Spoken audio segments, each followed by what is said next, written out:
Good morning. I have Drew with me today, and I'm very excited because he's going to tell a story from his perspective about how we met and why. And unfortunately, it was due to inflammatory breast cancer. But Drew has a strong passion for helping other women with have inflammatory breast cancer, and he wants to tell the story of his wife's experience and also his as a co-survivor. And he has some Yeah, special things at the end he wants to share with you about how he's actually taking his passion to a tipping point to do something about research. So, Drew, yeah. thank you for joining me today.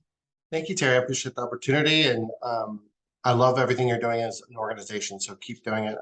I'm so super happy to be a part of this. So thank you. Well, so where do we begin? So first of all, my name is Drew Demaree. My last name is impossible to say, um, and so I'm just going to go kind of a little bit of an origin story. I met my wife in college. Fast forward, we've been married 20 years together, almost 25 years.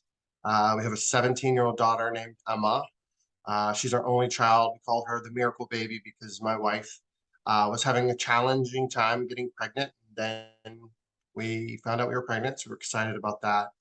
And I really always say we live the typical all-American normal lifestyle. We live in Virginia. We live in a typical house. We drive typical cars. We really aren't we're ordinary people, right? And so, but one thing I will tell you about my wife, Kimberly, is that for some reason, her entire life, the day I met her, I was 18 years old.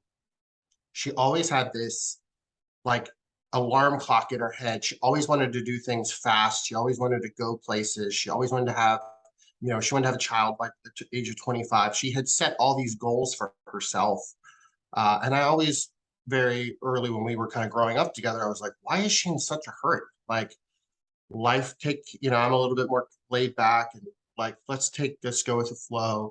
But my wife always had this, like, literally an alarm clock, kind of this process of life. So we got married I turned 22 on my honeymoon. So we got married in that day and age, we got married young. And a lot of my friends and family were like, oh, you don't get married so quickly, maybe wait to have kids a little later. But again, my wife, Kimberly's kind of had just, I always call it her like the runner effect. She just kind of wanted to always go fast. So flash forward a few years back, we were in the midst of COVID. We all were struggling mentally with COVID, right? Lockdown and social distancing and things. Um, and so I actually went on a trip with my sister. We call it a siblings trip. And it was in the middle of COVID, so it was tricky to get to where we needed to go. We did all the protocol. And then when we came back, I came off a red eye plane and I got home at 1 a.m. My wife was waiting up for me and she said, I have something to tell you. And I was like, what? She said, I have this rash on my breast about 2 weeks ago. I found it. And she also had a breast lift. And so it was a little bit of a puckering underneath her breast. So she didn't tell me any of this a couple weeks prior. My wife is not a complainer. She's always like, always everything's fine. So she went to her plastic surgeon thinking that maybe there was a little bit of a something happened with plastic surgery. And he said, well, it could be um, fat necrosis because it could settle, different things like that. But he said, before we slice into this, I want you to get a biopsy. And my wife's like, what? That doesn't make any sense. And he said, well, it could be something other than just fat necrosis, whatever. Now, mind you, 3 months earlier, she had a mammogram, just her standard mammogram. Everything was fine. Nothing showed up. I want to ask you real Um, quick, how old was Kimberly at this point? 40 years old. 40 years old. She's 40, yeah, 41 maybe. I think she's 41. Hmm. Yeah. So, and she's relatively healthy. Um, so all the things. And so I'm really thankful for her plastic surgeon originally because he was like, okay, before we do anything, let's check this out. And again, we had no radar of any type of anything, you know. Um, my mother had cancer a few years prior. It was kind of the traditionals in the sense of it had a lump. She did all the things and she's in remission, but we'd never even, that was not even a thing. So she went to get the biopsy, and the gentleman doing the biopsy, something, who was very gracious. Again, she's telling this 3 weeks later. So she had been carrying all this information in her head for 3 weeks, 2 to 3 weeks when I get back from this trip. And I'm at 1 a.m., completely like tired, and I'm trying to process what she's telling me. And the gentleman that did the biopsy is like, well, this is like 50% going to be cancer. And it's this kind of this thing called inflammatory breast cancer, or it could be, just something malignant. It could be something just pretty standard. And so she carried that weight for a couple of weeks of like, what if this is cancer and what is inflammatory breast cancer and what that doesn't make any sense because there's no lump and there's the mammogram was fine. So she's struggling with this internally. And so by the time her and I had a conversation about it, she still doesn't know the results. She had just done the biopsy that weekend. And my daughter didn't know.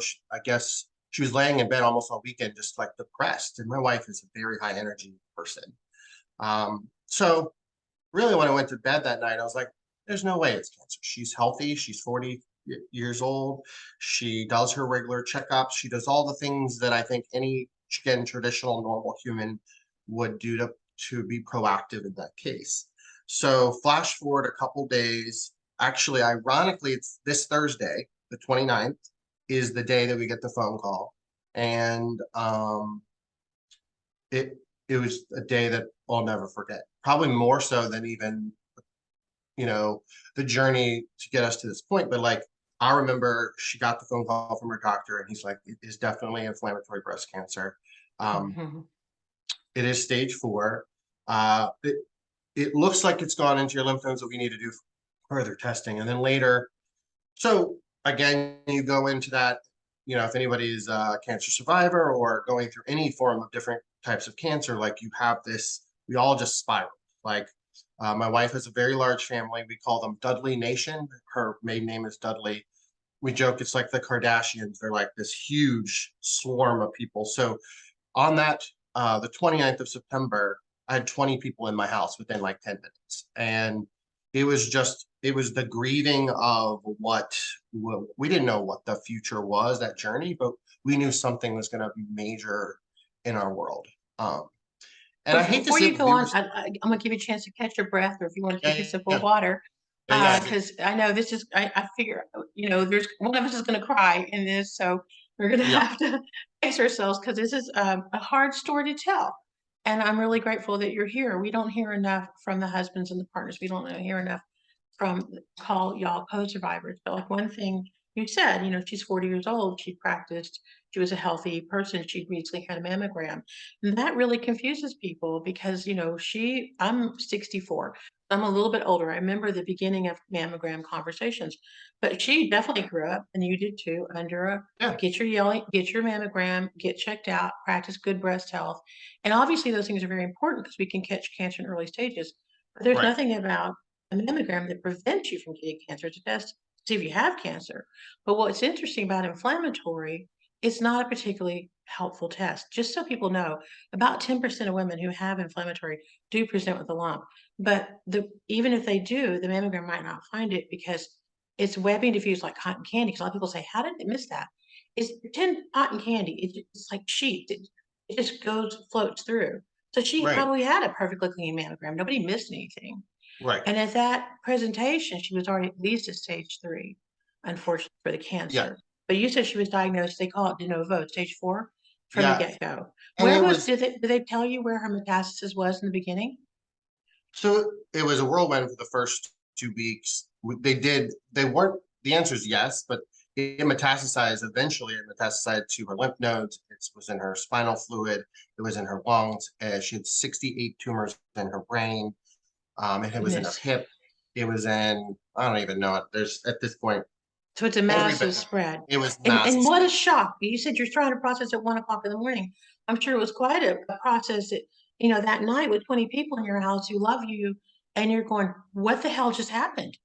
Well, and it again, we know cancer in a general sense because we've had friends and family unfortunately have cancer, but none of it like lined up with what we traditionally thought cancer was. So we were like, I don't know, like we didn't believe it, like we were just very um I don't know, and it was just interesting, and I think, and then like very quickly, so she had a slight dimple underneath her breast, but really she was kind of becoming concerned. She said there was a little rash, very small, like quarter-size rash. And we had went to the beach. She was wearing a bathing suit and she thought it was like sand that had rubbed inside her. Hmm. So she again put some cream on. My wife doesn't complain. She doesn't do any of that stuff. So I think it was like her body and her brain going, okay, you have this small little rash, you have this little dimple underneath your breast. Something could be wrong. And I think one of the things that I, when I speak to people, I'm like, you got to listen to your body. When you think there's something wrong, go get it checked out. Don't worry about being, I'm so glad she did. She didn't tell me within, 2 to 3 weeks because she didn't want me to worry. And, maybe it would have been just something the plastic surgeon could have fixed. And maybe, some cream would have fixed the rash, right? So in her brain, she knew there was something wrong. She was listening to her body. She had never on her radar was cancer. So I think the first thing I always tell people is like, if something hurts, if something doesn't look like, feel right, touch right, heat, hot, cold, like you need to, and Googling it, Google medicine is not the way to go, right? So, in my opinion, like, I think she did the right thing. She listened to her body. Um, and I do think it gave her a longer lifespan. Like, I think if you do the research in inflammatory breast cancer, Hmm. I think she was very proactive when it comes to that. We just knew it was very serious because they knew it was inflammatory breast cancer. They didn't know how far it metastasized yet because they need to do a lot more tests. But they put the port in, I think it was a Tuesday was the call that, hey, you have it. Wednesday, like, I mean, first thing in the morning. It was crazy how, and mind you, we're in COVID. Like, so they were like, next day, port in. Next day, Hmm. chemo treatment. So we're like 48 hours going from atomic bomb, you have cancer, to 48 hours later, she's actually getting like poison pushed into her body. And we're like, It's such a trip. I tell women you're all the just, time, if there's a sudden change to one breast, it warrants an exam because if you've gained weight, just had a baby, changed birth control, whatever, or if something's going on, we might think it's their hormones. Both breasts yeah, hopefully will have changes, but one. But it's easy to think, oh, I have an injury. I was at the beach. I got scratched by the sand. yeah, I mean, who would think? Because we're not trained to look for cancer showing on the right. outside or cancer hurting. So I think, you've just given a very strong takeaway message. Listen to your body. And if something seems odd, ask questions. I know how much you know about my story, but I was misdiagnosed for 4 months by Yeah, five yeah. I doctors. love that I story. I think that things have gotten a little bit better in the 15 years since I was diagnosed, but I still see a lot of women be misdiagnosed. So your story, unfortunately, you sharing this story, having experienced the story, that's the unfortunate part, but you sharing the story is going to give someone else the information they need to hopefully get a quicker diagnosis and have a Yeah. good outcome. So I appreciate you sharing. So she And started the treatment, and how did that so she fare? She started sounds like I treatment. would have loved to have met her. She sounds like a really She's amazing. passionate, on fire kind She's of girl. a firecracker. She's high energy. And so she started chemo. She was very proactive. She was like, I think my hair is going to fall out. We went to this beautiful woman here locally, and they they kind of fitted her for a wig. And again, she's processing. She's like, I feel fine. Like I don't feel like I have cancer, even though I'm literally starting these chemo treatments. And then they were like, your hair's gonna fall out within like 11 to 12 days. And she was kind of like in this, no, it's not falling out. Like it wasn't falling out. And like day 8, it didn't fall out. Day 9, it didn't fall out. And then day 10, she woke up and there was clumps of hair. And so she kind of then started to go into this mindset of I have cancer. Like for some reason, the losing of the hair, not the chemo, not the port in her body, like that didn't trigger her acceptance of it. Well, with It her was not just feeling, she wasn't feeling bad. And yeah, so there was finally a physical reality. I know for myself, I was misdiagnosed so long, I did feel bad. So, yeah, I didn't have that shock process that she had. I was kind of relieved to hear finally somebody what was wrong with me. yeah, But it is weird when, because I remember saying to someone once, well, I'm sick. And they said, you're not sick, you've got cancer. I'm like, oh, whatever, because I really wasn't sick. And I yeah, thought, that's such a weird thing to think about it, but it is a weird deal to finally say, wow, I have cancer. yeah. And she didn't really show any physical signs of cancer up until that point. Like chemo, she did really well. I mean, she became a little fatigued. But anyway, so she went through that process. They did an amazing job. They did shave her hair, and she loves her hair. Like her hair was like her signature. She loved her hair. I would complain about how much it would cost to get it, done and all that. Um, so she was really concerned that if she lost her hair, it was like a sense of her identity. Like it was showing the world that she was sick, even though she didn't feel sick.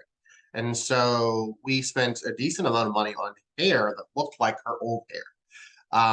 And then quickly, it was interesting. She decided, no, I don't want to have that. So what she ended up doing was buying these crazy wigs, pink and purple and blue and green, and I swear she looked like Tinkerbell. Um, and she just rocked the wigs, and people would compliment her, and she would. And it was interesting. It was like there was a split second where I think she lost what she felt like was her identity, but then she found this new identity, and we call it the unicorn because she became someone that was I'm going to live my life. Again, she always had this alarm clock mentality, like go, go, go. But now it seemed to be sped up. And That so must have been a everything, wild ride. oh my gosh, slightly exhausting. Um, and so that's what we did. So she put her fun wigs on. She did all of her doctor's appointments. She did all the things. I will say personally, as I've talked to widows and people that are in the cancer journey, not all medical professional teams are at the same quality because different states and different insurance, and I won't even go into the politics of that.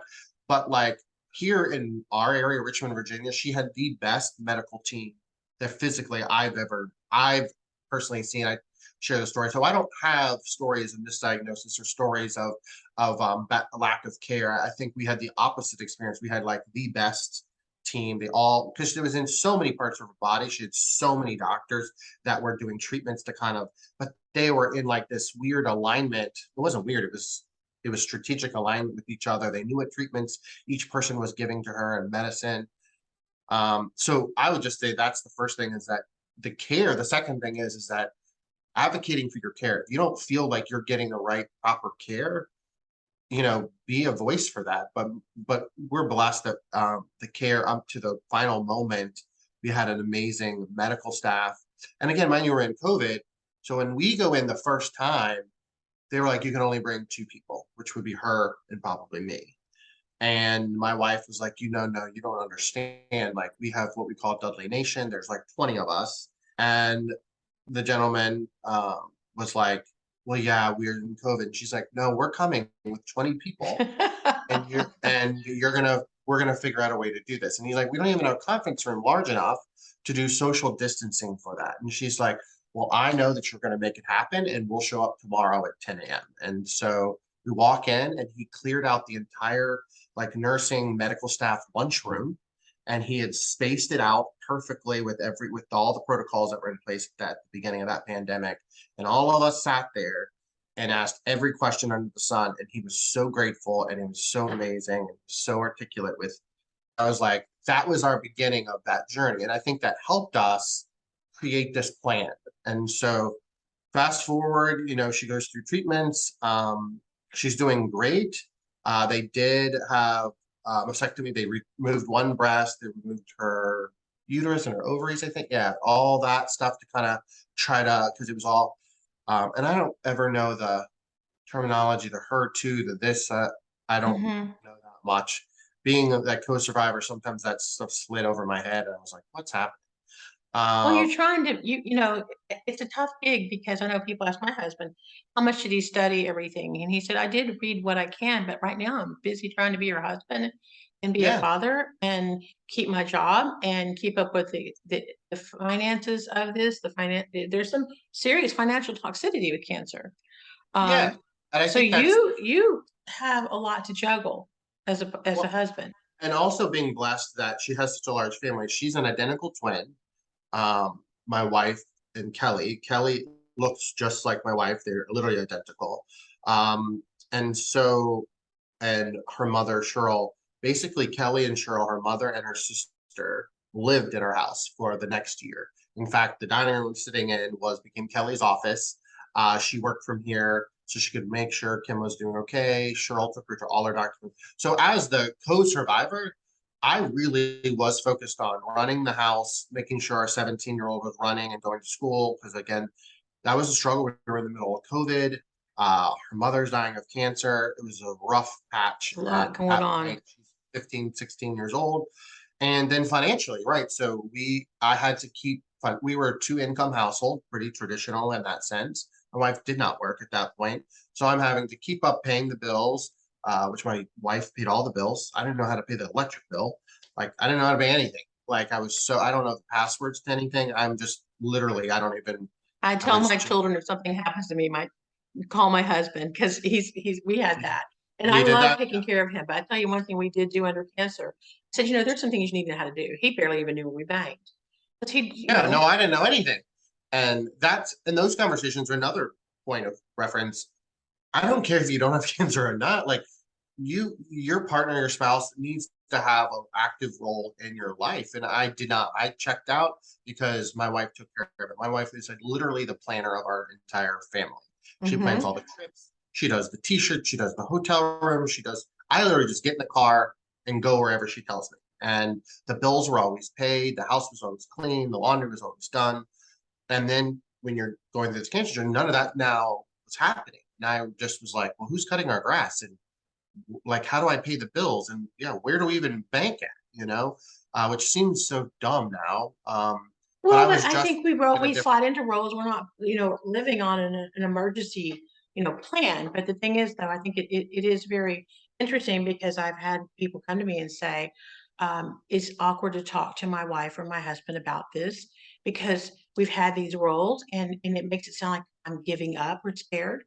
You're not giving up. You're not scared. You're just trying to, be a team. I always tell my husband, Yeah. I kind of wasn't his wife and the mother of his five children. I ran corporate Arnold. There's a lot of Oh, I business love that. in having a home. And so he had to shift and it made him have a bit of different appreciation, but also made me realize we've been married 43 years. He could pony up in ways that I kind of wasn't letting him pony up. And it Yeah, translated into our relationship too. I didn't have the posse, your wife had. I mean, I had some really good friends, but I don't have that extended yeah, family. And yeah. I was very grateful for the people who helped. Now, I know you've got a lot of things you want to talk about, and I don't want to be slowing you down. But so, No, no, at you're this good. point, she's had the surgery, So she has the and surgery. Everything's going well. And then it did finally metastasize to her spine. And they said once it gets in the spinal fluid, it is just a highway to go everywhere and anywhere. And so they gave her a timeline of 6 months. And I remember that day that specifically, must have been a hard conversation. she was like, you do not get to put a timeline on my life. And the doctor was respectful of her. And we had, her mother and I all were kind of talking about that 6 month timeline. And she was like, we're never going to see that timeline again. This is the only day that it's happening. I'm not living my life on someone else's timeline. I'm going to live my life 100% the way that I want to live with the things that I want to live. But that 6 months triggered us, so we went on bucket list trips. My sister-in-law created a GoFundMe account. We traveled all over the United States, um, New York. We went to Belize. We went to all kinds. I mean, every month was something. And my wife's favorite movie is Moulin Rouge, um, which ironically I didn't even really know what that movie was or anything. And so it was playing in Broadway in New York. So she's like, I want to go. So we go in February at that point, and she's pretty good, but she has cancer in her bones, different things like that. We hit New York City. We clocked 9 miles and she was running everywhere. And we were physically all tired. We wanted to sit down. We were like, our feet were throbbing, but our unicorn was like, we are going to do this. So we went to New York City. We went and saw the musical. And again, we're in COVID and we're doing all the protocols. And I didn't realize that the woman dies at the end. Like that's literally the story is this love affair, and then the woman dies, and I completely lose it. And I was like, I cannot believe you took me to this play. Like, and my wife loved every type of musical, but specifically like love story musical. And unfortunately, a lot of love story musicals or movies, someone dies, and most often it's the female. And so as I'm like processing this, I'm like, we're doing this bucket list trip, 6 months she has left to live. just watched this play that she's so excited to be here. And this literally, person is dying and we're watching, we're clapping for this. I'm not processing things well. So that's February, whatever, we get through that. And then she starts having a hard time breathing. We knew that there was some things going on in her lungs, but honestly, there was so much going on in her brain, like 60, 70 different tumors. We weren't concerned with her lungs. It was just a couple little spots in there. Well, very quickly, she had to go on oxygen. Very quickly, we had to adapt to what that life was like, home oxygen, carrying it around. And then they kept upping the dose, the pressure, because she just couldn't breathe. So final story to get to the kind of end here is she said, I want to go to the beach. And we live close to an area called the Outer Banks. So a friend said, you can have our beach house for the weekend. So she got her oxygen in tow. Our family goes, and we get to the beach house, and it's like this 4-story tall beach house. And in my head, I'm like, she cannot walk those stairs. Like, there's physically no way she's going to do this. So we had two strapping, my twin sister, my sister-in-law, Kelly, her twin, had two teenage boys, and they just grabbed her by the arms. At this point, Kim's pretty frail and small, and they carried her up all those flights of stairs. So she wanted to just be at the ocean. She stared at the dolphins were outside. She has this really cool coloring book that she would constantly use, the kind of adult coloring book, and she was just coloring. And later in this conversation, I'm like, I think she's getting worse. I think she's gonna pass. Like, I don't know what's gonna happen. So that night, she actually did have an episode. We had to take her, call the ambulance, and we're in the ER. They put her on what we call a BiPAP. I didn't know what a BiPAP was, and it's just, in my world, it's the worst sounding machine I've ever seen. So we go to this place, small little hospital at the beach, and she cannot breathe on her own, essentially.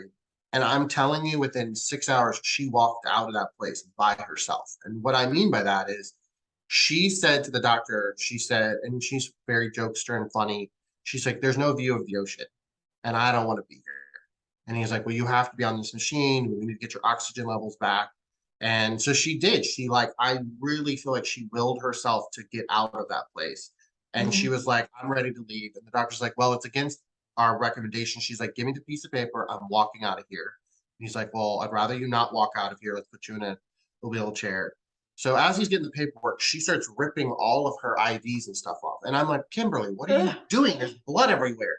And the nurse is upset, rightfully so. Like, Kimberly was like, I'm done. I'm not doing this. But she walked out of that place with her oxygen, but still was pretty decent.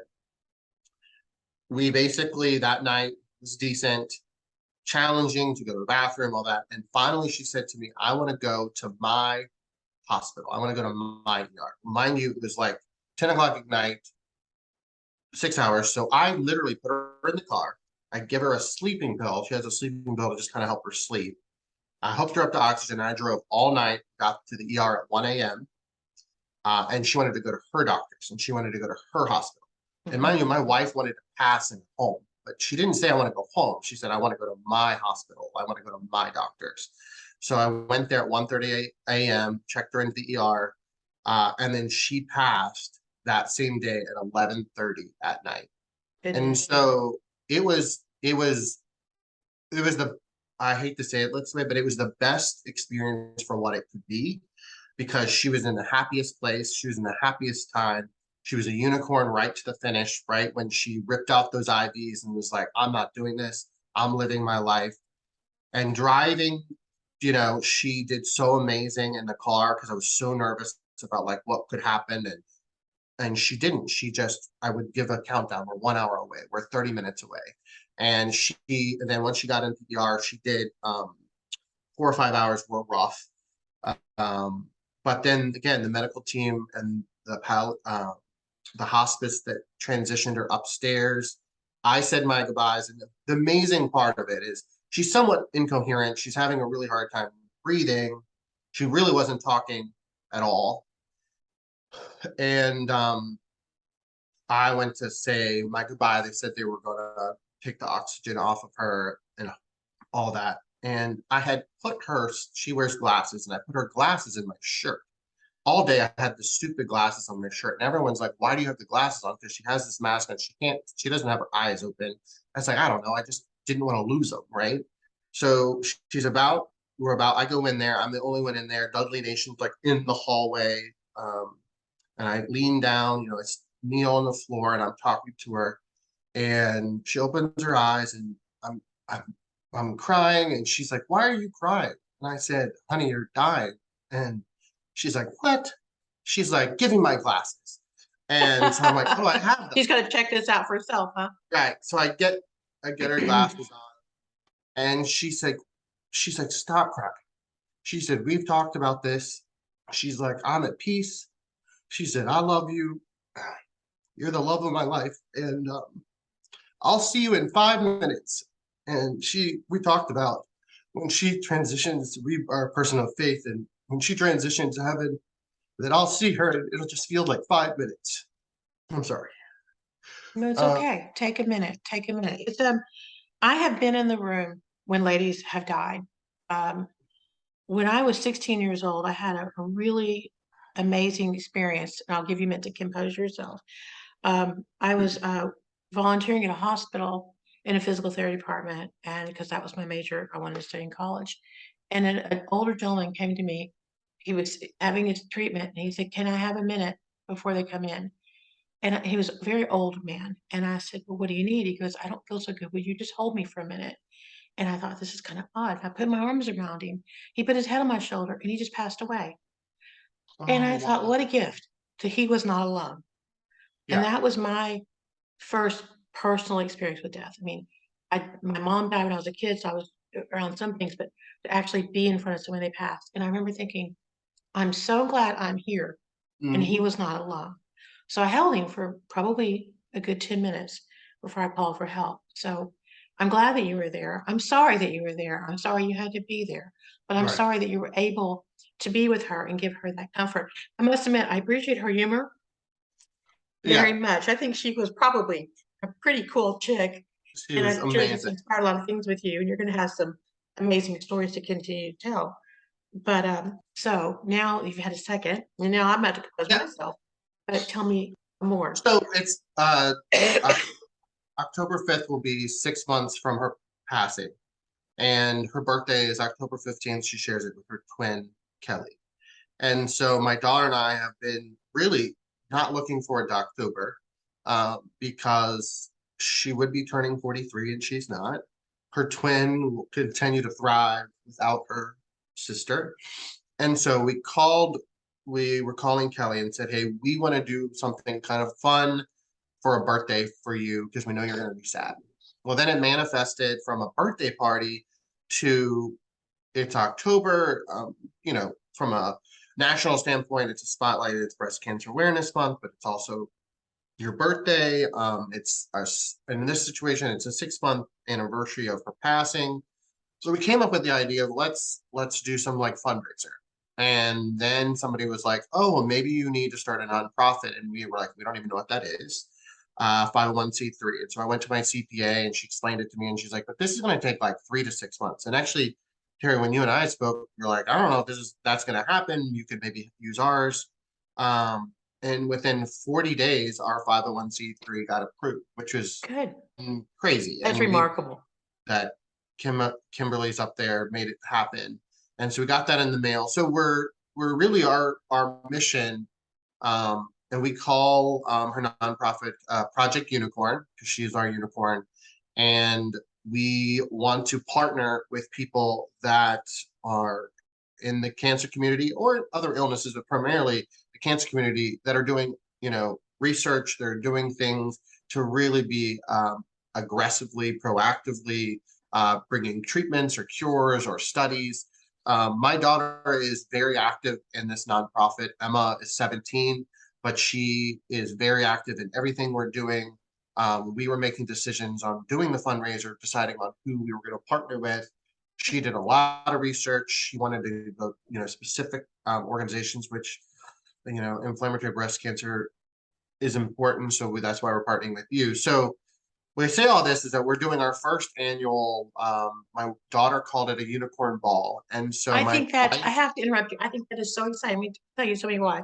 First of all, it reflects your wife's personality. yes, But I it's can all tell her. you so much of women who have IBC feel like a unicorn. And I know I'm going to have someone come and be at your event because Yeah, I personally can't be there that day. I'm going to have surgery, unfortunately, a I few days remember. before for Yeah. my arm, so I can't be there. But Carolyn has always referred to herself as a unicorn because, you hear breast cancer, lump, mammogram, it's not a big thing. And believe me, if anyone tells you cancer is a big thing, all cancer is awful. There's All of it. all Every cancer is stage, awful. every Any time. diagnosis is devastating. I don't want to make it sound like inflammatory, makes other people's cancer journey not important because everyone's Right. experience is important. But inflammatory is highly aggressive. And unfortunately, the test that we see, and I want you to get to your announcement about your event is, a mammogram isn't very effective, and ultrasound's not very effective. Biopsies have a false negative rate of 25%. And so, your wife presented with enough symptoms, someone had enough due diligence to say, hey, let's look at this. They didn't just send her home an antibiotic. But we feel like unicorns in a world Yeah. of horses, and they're all Correct. looking for the horse. So, and you told me that you named your not-for-profit Project Unicorn. I got so excited because not Yeah. only did you reflect her personality, you are giving a lot of women a voice, Right. and you are creating something that is going to be very effective about funding research or deep education. So, Yeah. so I'm assuming it's projectunicorn.org since it's not for profit, or is it It's com? it's Project Unicorn was taken, so it's give to projectunicorn.org Well, we'll because share all these things so in yeah, our stuff, yeah. And but we'll you've got a particular event coming up in Virginia on October the 20th, yep, and it's so going to be called the Unicorn Ball. So tell Unicorn them the Ball. details of that. So it's a fun event. We call it like a good date night. It's locally in Richmond, and so we have 120 people attending this ball. This year's theme is Moulin Rouge in honor of my wife's favorite movie. Every year will be a different theme because she loved movies. We're thinking Great Gatsby next year. My daughter wants to do Cinderella one year. Different themes. So this year is Moulin Rouge, but it's got a full, beautiful menu of food. It has, open bar. We have an amazing, like, most beautiful live band that they're singing jazz, and it has just a good vibe and Moulin Rouge songs, things like that. We have photo booths. We have red carpet. And it's all decorated in like that red and black that Moulin Rouge embraced. And so we put this together in 8 weeks. And I honestly can't take any credit other than kind of working behind the scenes where we have so many people that have pitched in. So number one, yeah, if you're local here in Richmond, or if you're not, there's plenty of hotels. We're pretty big city. We are selling tickets to that ball for $120, and we can link that. My wife and my daughter love graphic T-shirts. I'm not a T-shirt guy. I'm more of a button-up. But my daughter created and designed a unicorn ball T-shirt for this year. She'll do one every year. So those are $30 and that will go towards it. So those are fun. So if you can't come, maybe we'll just ship you a t-shirt in my Well, and wife's honor. also I understand that they can donate online. There's gonna be some things to do. So we're gonna share all this stuff. But if people are in the Richmond, Virginia area and want to attend the ball, like I said, we're gonna share all those details, but mark your calendar for October 20, because it sounds like it's gonna be a really great night. And I Excellent. understand you're planning on giving the proceeds to two separate charities. You're gonna Yep. you're planning on donating some of the funds to the IBC Network Yep. Research Foundation.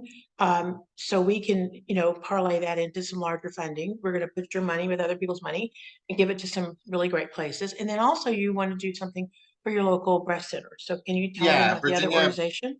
Virginia Breast Cancer uh, Foundation. I know a lot of people on the board. They're very active in our local community, but across the state of or the Commonwealth of Virginia. Again, partnering with people that really want to have a deeper conversation of how do we conquer this? How do we do treatment? So we're happy with both of those, you and them, to partner with this year. And really, the thing is, and this with doing a fundraiser, I've never done one before. A lot of the money, like the $120 ticket, doesn't really pay. It pays for the things. It pays for the food. It pays for the drink. It pays for the amazing band and the experience. What we really want, And what we really would ask for anyone that's watching this or listening to this is that we are doing a live auction and a charity auction. And ironically or interestingly, or the way the universe is, my wife's family, Tim Dudley and Cheryl Dudley, they own an auction company, and he auctions, for large nonprofits. He does a lot of different for over 30 years. So he's our auctioneer. So it's amazing that he can obviously contribute to this event because it's his daughter's passing and honoring her. But so it'll go on their website. They have a website. Their website's called dudleyresources.com. That's their auction /project. And so if anyone wants to donate anything, right? So we have businesses donating gift cards. We have baskets of stuff. We have timeshares giving away. We have beach houses giving away, paintings, beautiful artwork that are giving away. So we have a Google Drive, like a Google form, that if you want to donate something, you click on the link and I'll give you that link so you can put it in here. That's really the bigger ask, is that if we can get donations, that is where the funds will come. That is where we can contribute to your organization and to the other one at a higher impact. And Well, I think it's really great. I'm really grateful that you chose us to partner with, because we are definitely very aggressively funding research. And I've got some really good things I'll be sharing with our donors about why we're a good investment, excuse me, and how that's parlayed to other things. I think it's also very good that you're doing something on a state level. I think that's yeah, a win-win because you're hitting either end of it. Now, we're getting kind of close to the end of the time, but sure. you will be sharing everything about what you're doing. And I'm really proud of you because, sometimes people don't realize that, there's not enough education, there's not enough funding. You're taking your experience, your painful experience, but also one that's got some beautiful memories with it. And you're making a wonderful legacy to Kimberly.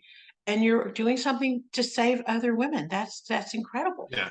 And also, I think if we can get together and be proactive, we can do something to stop this. And kudos to you for doing this because, when the American Cancer Society had its first ball, there wasn't 1,000 people there. There was Right. 120, Yeah. maybe, and then we Yeah. can grow this into Yeah. something really profound that can have a strong impact. And just, I can promise you, this interview today is going to save someone's life because someone's going to go, oh, I had this little thing I didn't know. Or someone's going to say, oh, I had a little thing. I thought it was injury. And then they can take a page out of Kimberly's book and be very proactive. Yeah. I'm sorry that you didn't have the happy ending that you wanted, but I'm grateful for the wonderful experiences you shared to us that you along the way. Well, I would say I'm blessed because I did have the love story that some people don't experience in their life. And because I met my wife at 18 years old and she did pass away at 42, I had 25 years with my best friend. And not everyone can say that they have that much time with that person. And so even though I'm not happy that her life was cut short, that like alarm clock in her body that was like, go faster, do the things, live your life, go, go, go, go. I'm super grateful for that was part of her DNA, because I think I would have regrets, which I have none, because we lived our life. We did all the things. We said all the things we needed to say to each other, even at her last moment, at taking her last breath. So I'm blessed. And I think, a lot of people going through this cancer journey, it is hard, but I would say you have to find the gift and you have to find the result of what all this is. And if we can just, save a life, if we can raise money to start a treatment program that's more effective, if we can any of that, then my wife's legacy will be worth it. My wife's journey will be worth it. And so my daughter and I and all of my wife's family, Dudley Nation, just is super grateful for you guys' support. And as we continue this years and years to come. So thank you. Well, I love it. Well, I think that's the perfect place to end. Thank you, Drew, for being here today. We will share Yeah. all the information and we'll be putting on our website and we'll be sharing this podcast. And I hope you have an amazing turnout in Yes. Virginia. I'm sorry I can't be there myself. Carolyn's going to Awesome. be there to represent me as I recover, but I'll be thinking of you. You'll be here And I'm next looking year. forward to being there in the future. Yes. Perfect. All right. Thank you so much, Sharon. Appreciate it. Thank you so much. You have a good day. You as well.